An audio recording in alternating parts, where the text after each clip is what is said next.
haji, larangan untuk umrah sama. Benda yang tak boleh masa haji, benda yang sama tak boleh masa umrah.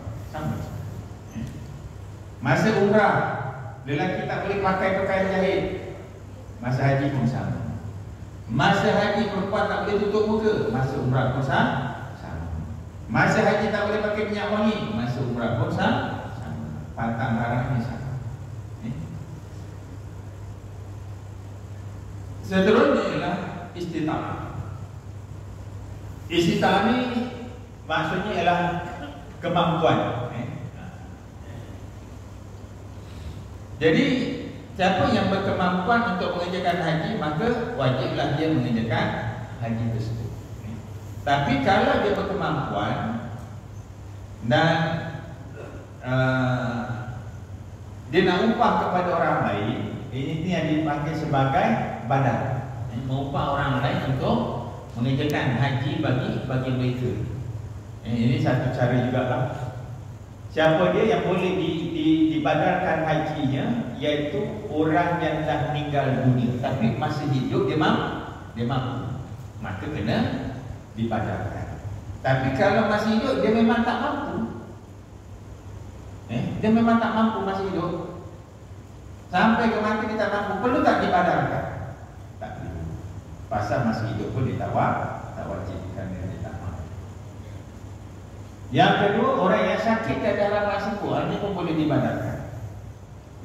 Tapi tak ada mati, masih hidup boleh. Orang yang mati istilahnya. Dia duit ada, tapi kesihatan tak mengizinkan untuk dia pergi.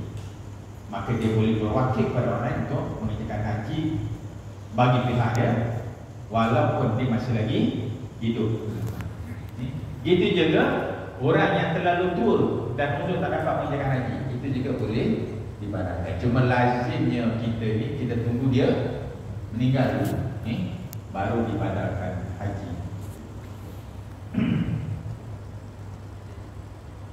Dan badal haji ni sebenarnya sama je dengan kalau pergi sendiri, ikut hukumnya. Pasal apa? Katalah yang badal haji tu orang yang daripada sini, segala kosnya kita kena tanggung. Perbelanjaannya kita kena tanggung. Dan tambah pula kos untuk orang yang ditinggalkan pun kita yang kena tanggung. Itu sepatutnya gitu. Sebab itu ada setengah orang fikir gini, mudah mati dan berpergi, murah sikit kata dia. Jangan fikir gitu.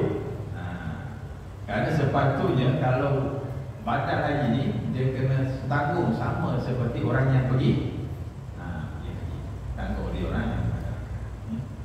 Dan kali ini pun kita susah nak percaya dengan yang menawarkan kadar yang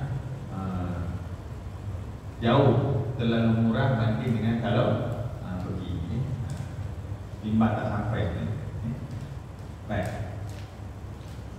Sebenarnya berkemampuan untuk diri sendiri pergi. Apa yang dimaksudkan ada kemampuan untuk kita pergi sendiri?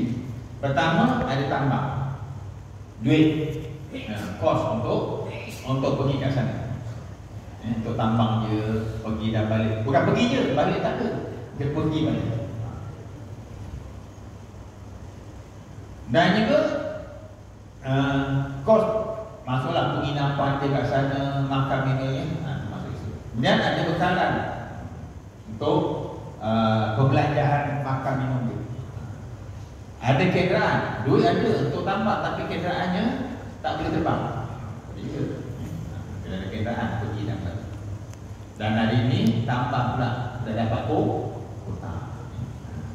Dan aman perjalanan pergi balik. Kalau dalam perjalanan itu ada gangguan keselamatan, itu juga kira tak mampu. Macam dulu pernah berlaku perang, mungkin ada halangan dalam perjalanan. Kemudian masuk juga dalam istita'ah itu sihat tubuh badan. Hari ini orang yang mungkin ada sakit yang tertentu, dia tak lepas untuk pergi, kira tak mampu lah. Jadi kalau meninggal dunia tak pergi, dosa tak ada. Pasal apa? Ada halangan dari sudut kesihatan. Berkesempatan masa, apa maksud kesempatan masa ni tuan-tuan? dia sempat sampai untuk wukuf ke Arafah. Kena tengok. Kalau dia pergi tapi tak sempat nak sampai untuk wukuf, kalau dia sampai pun mungkin dah sampai 10 Zulhijjah dah siap, maka kita tak mahu. Dia kena ada kesempatan masa untuk sampai. Cuma bagi wanita dia ada syarat tambahan. Mesti kalau yang tak ada suami dengan izin suami. Kalau suami tak izin, duit ada, kira mampu tak? Tak mampu. Dia kena izin. Kemudian disyaratkan juga ditemani, ada peneman dia, sama ada suami dia sendiri atau mahramnya, atau di kalangan kumpulan wanita yang boleh dipercaya. Dia tak boleh pergi seorang-seorang. Kalau dia terpaksa pergi seorang-seorang untuk pergi haji, maka dikira juga sebagai orang yang belum berkemampuan. Kalau dia tak pergi, tak dosa. Okay, siapa mahram kita? Ni kena kenal juga siapa mahramnya. Mahram ni dia ada 3 sebab, 2 sebab.